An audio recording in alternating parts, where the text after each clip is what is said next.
సంగారెడ్డి జిల్లా పటాన్ చెరు నియోజకవర్గంలోని భీరంగూడ గుట్టపై వెలిసిన శ్రీ శ్రీ శ్రీ భ్రమరాంబికా మల్లికార్జున స్వామి దేవాలయంలో నేటి నుంచి 18వ తేదీ వరకు మహాశివరాత్రి పర్వదిన మహోత్సవాలను నిర్వహించనున్నారు.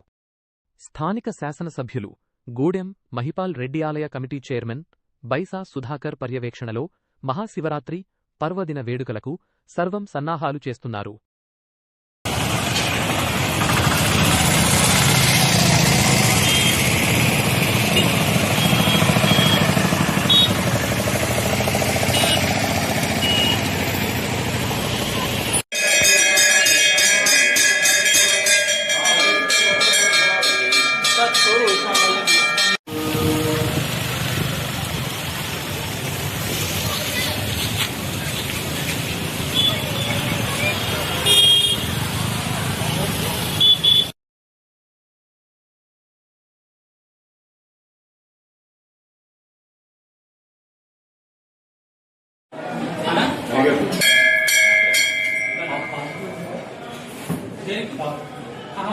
అన్ని బయటనే ఇక